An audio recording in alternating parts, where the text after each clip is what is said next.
Hello everyone, just a quick note that not all information presented on the Grey League channel is strictly Greyhawk canon, though I did use information from published books, the Urth Journal as well as the Canonfire website. If you liked the video, please tell a friend, share it online, helping others find this lore is very much appreciated.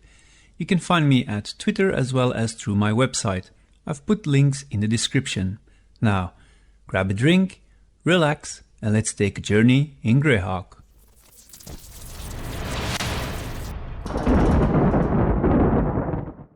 20 young boys and girls are gathered sitting on rocks in a semicircle, with an older man, once a strong warrior, addressing them. It is important you young folks understand the history of your country, the land you will fight for, the country you will keep free at all costs. When in -422 the stream of Sul refugees arrived in the Yeomanry, a large number of Sul explorers were already living here for several decades and had well explored our lands. In fact, these Sul explorers might have sent word to their homeland that these lands and beyond were fertile. As the Sul refugees migrated east into the Sheldamer Valley, many of their number sought a peaceful existence. These people, primarily low-born peasantry from the Sul Imperium, settled the high valleys between the Jotuns and the Tors, and mixed with the local Flan. We are the descendants of the mixture of these peoples.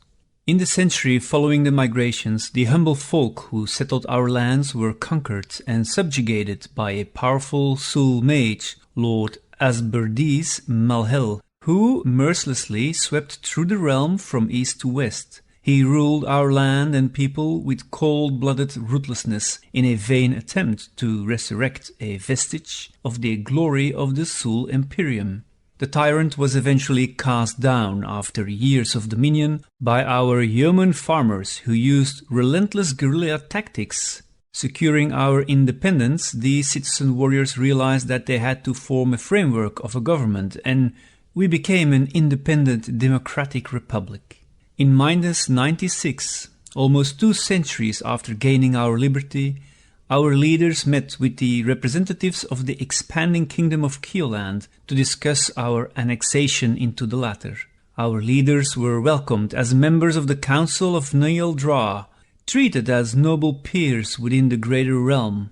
Over the next 4 centuries, we contributed our well-trained warriors to support the efforts of the greater kingdom, primarily by securing its borders from invaders and marauders. We, the Yeomanry, were instrumental in the efforts of King Tavish I to conquer the southern lands that would become the hold of the Sea Princes. But this cooperation ended suddenly in 361, during the reign of Tavish II, when the wars turned from defense to naked aggression.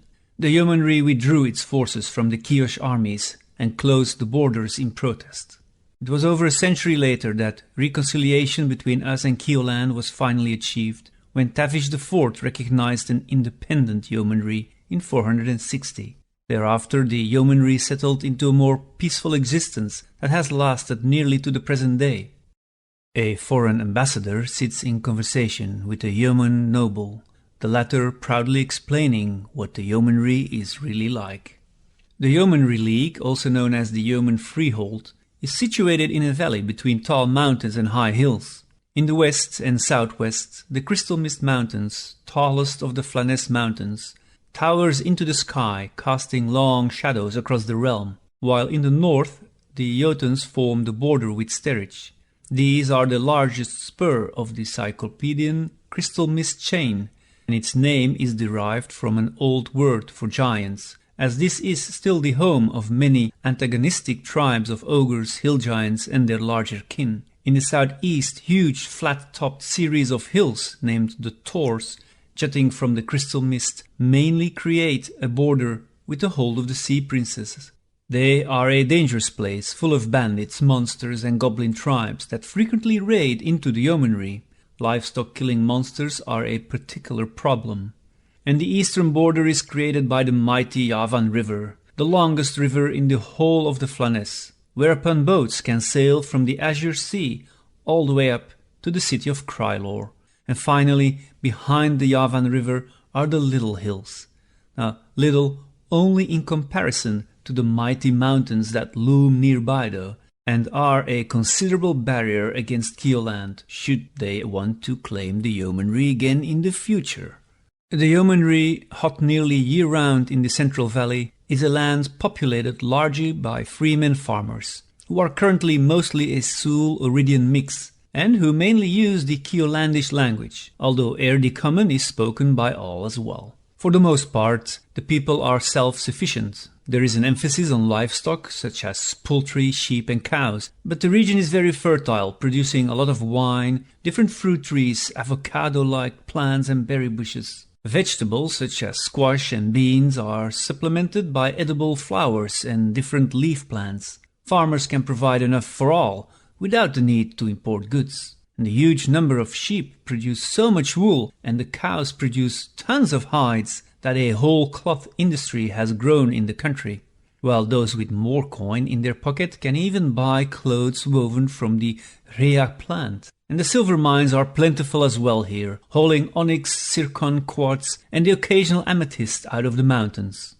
The Yeomanry is one of the few representative democracies in all the Flanaess. All citizens of age who have fought for the Yeomanry or have military service, referred to locally as raising the spear, are given the right to purchase land from either the state or another landowner, should that opportunity arise. But most of all, they are entitled to elect spokesmen for their district or become one themselves. Let me briefly explain the way government works. Shortly after gaining our liberty, the land was divided into 36 districts, of which 5 are high districts, centered around the largest towns and governing large domains, and 31 are low districts, made up of more rural areas and their scattered villages.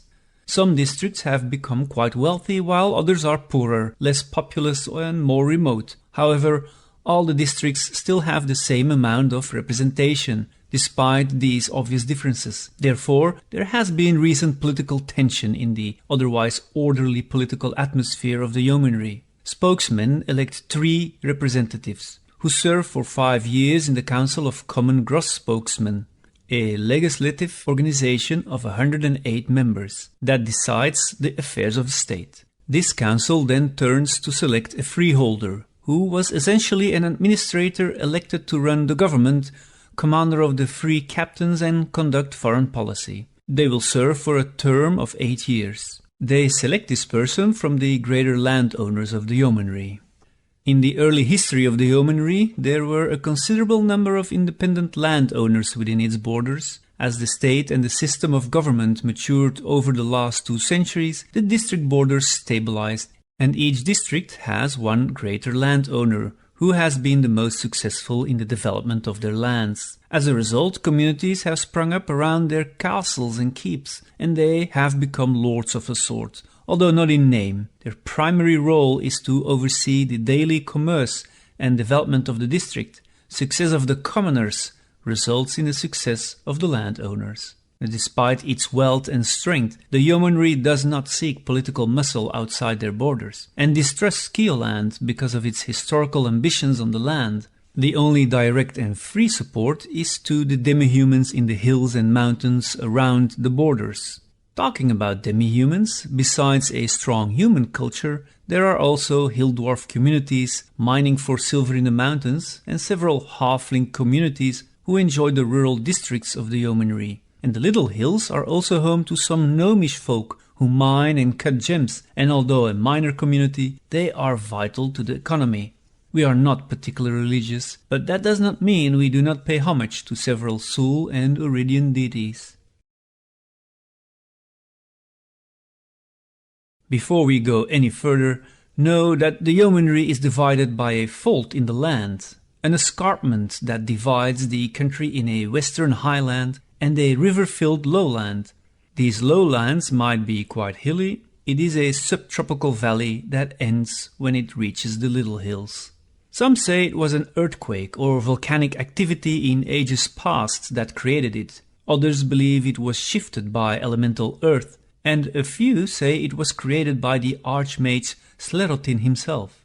Whatever its creation, it created a sheer cliff ranging from 80 feet at its ends to 150 feet in the center. It runs from the northern town of Northreach down to just beyond Hardwick Falls. At Hardwick, the escarpment draws visitors from all over the Yeomanry as a river tumbles down the rock, creating a huge waterfall. More or less in the middle of the escarpment, at the bottom of the cliff, is a thick swampland, a marsh that never runs dry. Rumors have it that it is fed by a huge underground lake hidden under the highlands. More than one explorer went spelunking for that lake and never returned. Furthermore, the face of the escarpment is dotted with countless caves. Most of them are so small that only birds can lair therein, but others are much larger and potentially could house something much more dangerous. The high crags are another prominent feature. This spur of the Jotuns has deep and rugged cliffs. Numerous animals make their home here today, but various monsters used to make their home here before we killed them all. What danger that remains can only hide in the abandoned dwarven mines underneath the crags, and these mines have been sealed for some time now, so there's no reason for worry. Welcome to Northreach. Resting in a valley bordering the high crags and the Jotuns in the northern highlands of the Yeomanry. Not only is it a temperate climate here due to the escarpment, it can also get cold when the wind blows down from the Jotuns. The city has seen 3 kinds of inhabitants. Centuries ago it was a dwarven mining town, which prospered for nearly 300 years. Although the original dwarven name of the city has been lost in antiquity, these dwarves discovered a rich vein of mithril in the nearby mountains, and word spread of these bountiful mines. Dwarves from the surrounding regions migrated towards them in hopes that they would benefit from this newfound wealth. Some elegant buildings were constructed, and the vast wealth was protected by a highly skilled militia and strong walls. Once the supply of valuable metal had become depleted, most of the dwarves left for more profitable areas. What remained was a ghost town, where only a few hopeful souls continued to hope for another motherlode. Shortly thereafter, the city was seized and occupied by a tribe of orcs, the Iron Fangs, who proceeded to destroy much of the beautiful dwarven art and architecture until they left some 50 years later. When humans in the southern fertile plains were continually harassed by humanoids, the tribal leaders of these ancient human settlements, our ancestors, decided to relocate north towards the mountains. They reoccupied the abandoned dwarven ruins and rebuilt it, naming it Northreach. The 30 feet high, formidable walls and stone caves of the ruined city provided considerably more protection for them, and they established a moderately successful community based on quarrying and mining. Peace did not last long, however, and it has been raised a number of times. The steadfast people always managed to rebuild her. In fact, many sections of Northreach have been built on top of older, destroyed sections. This process of rebuilding has resulted in a vast system of catacombs and chambers beneath the surface of the current town, many of which have been forgotten for centuries. Northreach currently serves as the home for some 3,700 hardy souls, most of whom live within the confines of its walls. Of these, some 800 are dwarves, families who can trace their lineage back to the early days of the dwarven city. Despite being relatively large, it is small and compact in area, with its citizens tightly packed together. Houses and lofts have been built atop one another, and 3- and 4-story buildings are commonplace in Northreach. A side effect of such construction is that there are several dark, winding alleys scattered throughout the large town, and a newcomer to Northreach can easily become lost without assistance. Its streets are steep and hilly, further contributing to the town's rather ramshackle appearance. Mining within the city is not what it used to be, and stone is what is most quarried from the surrounding mountains. The primary source of income is agriculture. The lands south of Northreach, a valley, has rich soil, and hundreds of farms and small villages are scattered within a day's ride of the town. Thus, Northreach serves as a hub for these farmers. Their wares are sold in a huge market just outside of the town's permanent walls.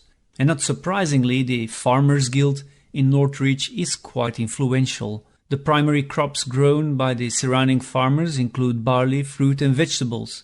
Now, unlike the town of Longspear, Northreach is a relatively quiet and conservative town. Centuries of invasion have made the residents quite cautious, even paranoid at times. They are slow to trust others, and they prefer to depend upon themselves and their family first and foremost. While there are exceptions to this rule within the town, the constant stares of the watch keep most rabble-rousing in check. Laws within Northreach are quite rigid. Insubordination is not tolerated within its walls, and the spreading of propaganda or false rumors is tolerated even less.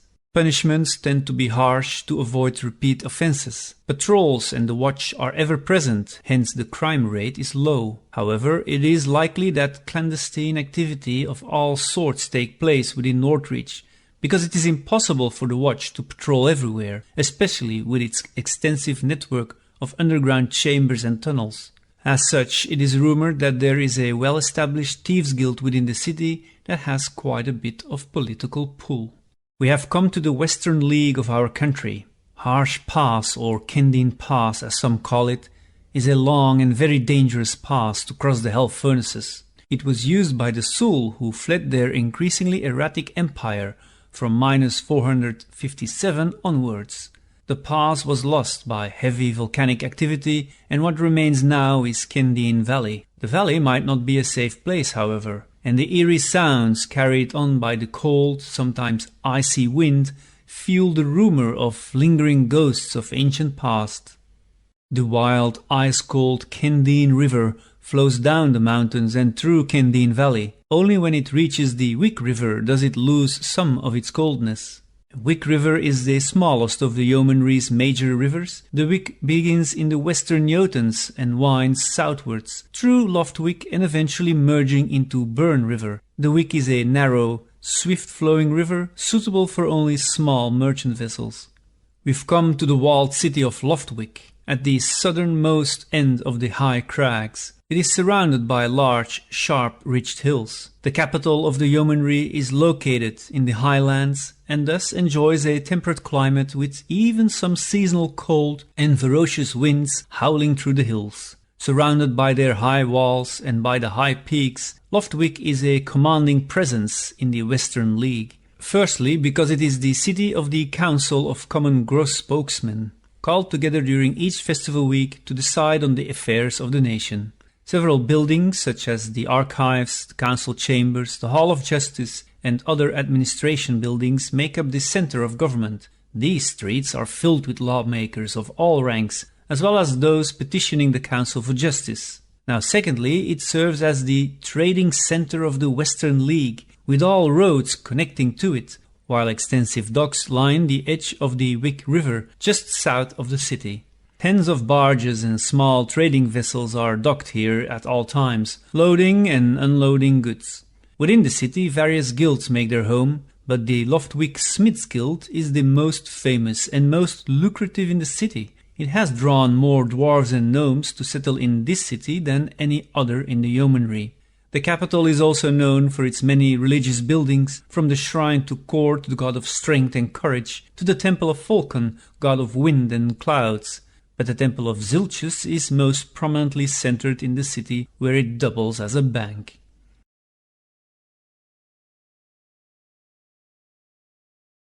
And welcome to the town that is Westburn, where the folk are hard-working, honest and industrious. Besides the human population, some 250 dwarves and a few gnomish families make up the majority of the demi-human presence.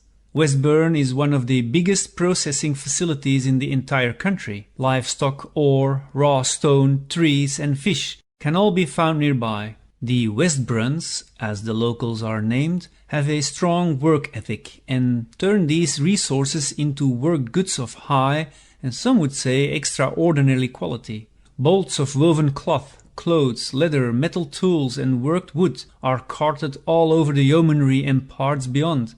Their pride is Westburn steel, forged through dwarven techniques and of high quality and durability. More often than not, when a yeoman raises the spear, it was made in Westburn by one of its master weaponsmiths.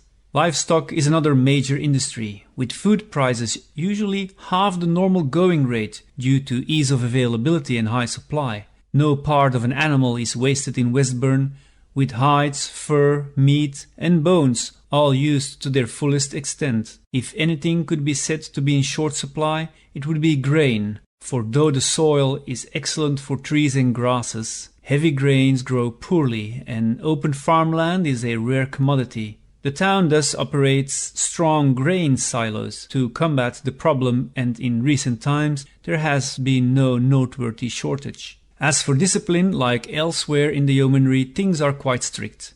Disrespect in any form is not tolerated, and the people of Westburn grow up polite and honest. Common courtesy does away with most of the need for legal recourse, but is swift when it must occur. Serious crimes have extremely harsh penalties, and the death penalty is not unheard of, and when it must be carried out, it is done in private.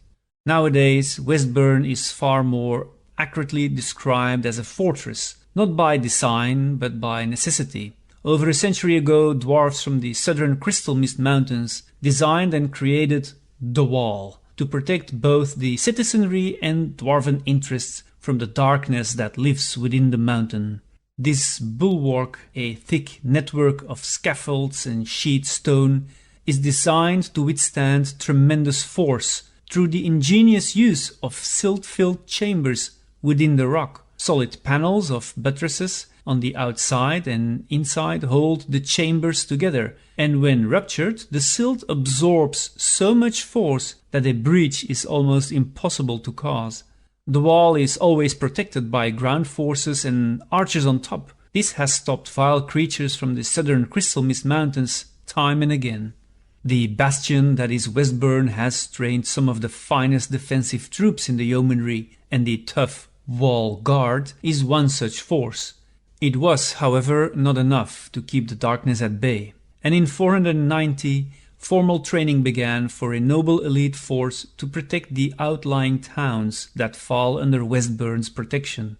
These were named the Gatekeepers, a name that would be more appropriate than they first thought, and only a dozen of these prestigious warriors graduate each year from its training academy. To explain their importance, we turn our eye to the small town of Darkgate. Darkgate is a township of about 500 people, located in a lightly wooded area just north of the Hell Furnaces, some 12 miles southwest of Westburn, and has received much interest in the yeomanry over the last decade. In 579, a tunnel was discovered at the foot of the mountains that reportedly ran for miles to emerge in the sea of dust leagues to the west. It is said that this is the passage of the last mage of power Slerotin. The spell he had cast to hide the entrance would last 1,000 years, and those years have now gone. Furthermore, the tunnel might link with deep subterranean caverns that hold indescribable horrors and supposedly great riches. As such, Darkgate was created in a short span of only a few years as a sort of frontier town. The prestigious gatekeepers added the protection of Darkgate town to their duties, educated themselves in Underdark lore, and started mapping the underground tunnels. These brave men and women formed the first line of defense against the creatures below. Each time the town is burned down or overrun, they rebuild it. But the town has brought increased attention to the yeomanry from all around Urth, and much of it is unwanted. East from the town of Darkwood, south of the Burn River, is Melkot Pass. The hold of the Sea Princes once thought they found the pass to secretly attack and conquer the yeomanry, but they were gravely mistaken. The southern pass that separates the Tor Hills from the last spur of the Crystal Mist Mountains is not uninhabited. For one, the realm of Melkot is located in the southern end of the pass, with the walled city of Melkot housing about 4,000 people. That alone would hold back any army, but within Melkot Pass itself, looming over the southern entrance, is the immense Melkotia Castle. Perched high atop a dormant volcano, its almost 600-year history demonstrates to the Sea Princes that Melkot Pass is not a weak gateway into the yeomanry. From out of the southwestern mountains near Dartgate, several small mountain rivers and streams combine into what is known as Burn River. The river flows all the way eastwards until it merges into the Yavan River near the city of Newick, swift running in many places but also wide and stable enough to accommodate small and medium-sized vessels. The river is however choked with silt running up from the mountains, and the lake located halfway stores most of that silt. Many species of organisms thrive in slick, silty soil, and on the banks of the lake can be found lotus plants with attractive flowers. Frogs and similar creatures love silt, as it provides nutrition and insulation. Silty soil is usually more fertile than other types of soil, meaning it is good for growing crops and has a higher water retention and air circulation, and our local druids make sure this knowledge is not lost and farmers prosper because of it. Where the Burn River flows into the Great Yavan stands the walled frontier town of Newick. Although the Hool Marshes start not far east from the township, the population can still make their living from farming, fishing and light forestry without much trouble from what hides within the marshes. Newick has historically been vital in keeping the yeomanry free and still is a frontier town, with refugees coming in daily. Due to this often transitional population, Newick can get a bit rough at times, and the militia has built a reputation for treating lawbreakers harshly. That leaves the city you are standing in now. The walled city of Longspear is located along the northeastern border of the yeomanry at the edge of the Little Hills. This subtropical city, known as the Gateway to the Jotuns, is perched above the nearby Yavan River, which also happens to be the border with the great kingdom of Keoland. The city is built against a hill and is comprised of two towns. First, High Town, on the steep slope above the river, and then Low Town, along the Yavan itself, in a flat and sometimes flooded river plain. Both are separately walled by sturdy, 10 feet thick and 25 feet high stone walls with battlements, and the Yavan Gate connects the two. Low Town, which is focused on the river and the commercial exchange with foreigners, while High Town has the more important buildings, as well as the center of productive industry. Longspear is the largest provincial capital within the yeomanry, and its trading center draws all kinds of people and professions looking for hard, honest work. This has attracted demi-humans to settle here as well to ply their trade, dwarves being the most numerous. Because there are no districts, the dwarves and the places they hang out at are scattered across the town. So numerous are they that the Longspear dwarven cuisine is famous all the way to the Lordmill Mountains. It should be noted that dwarven cuisine is a great deal spicier than most human palates are accustomed to, but locals of Longspear eat it so regularly that they are accustomed to it. The Little Hills bless the city with a strong economy in gems and silver, while a bustling clothes industry of mostly hardy rather than fashionable clothes brings more than one trading caravan to trade. Due to the incentives that a person receives for serving in the yeomanry militia, the yeoman government has never had any trouble meeting their needs for manpower. Because of its voluntary nature, morale is high, and the soldiers are both proud and energetic in their work.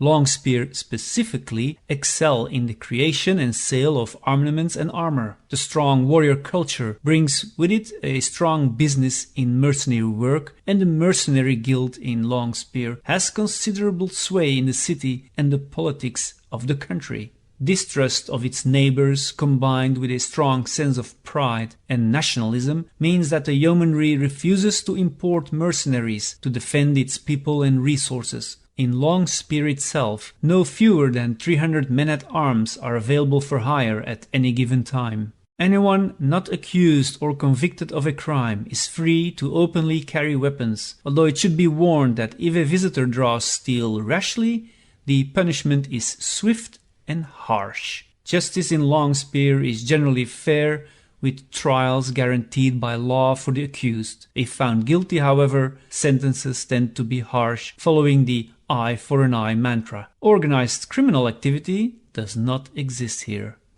Now, as a final note, I want to talk about the forests of our great country. Throughout history, the inhabitants of this land have cut down trees for progress and war. Although freedom and a strong society was gained, there is hardly any forest left. Ironwood is only a mere 20 square miles and located in a valley just northeast of Northreach. It is an ancient forest and even has a few tall, strong rowan and bronzewood trees. Now between the lake of Burn River and hugging the hills south of this lies Riverwood, a thinly sparse forest which is a wetland forest for the most part. And then the forest of Thornwood is located south of Newick near the Tors and is named for the thorns on the branches and trunk of these semi-tropical trees. While these forests are in a subtropical climate, there is a temperate leafy forest far to the west, and this is Green Forest. And it is temperate because it is located higher than the Eastern League, and it clings the slopes of the Crystal Mist Mountains. Where the forest climbs higher up the mountain slopes, evergreens dominate the area. If you made it this far and enjoyed my video, please leave a comment and show your support by ringing the bell icon. I want to thank everyone that is already supporting me by sharing my content on other platforms, liking the videos and spreading the lore. If you want to interact more with me, head over to my Twitter or website where you can also join the league. On a final note, I do not know all the artists whose work I used in this video, and if you are the artist or know who it is, please let me know so I can give proper credit. Take care and see you next time.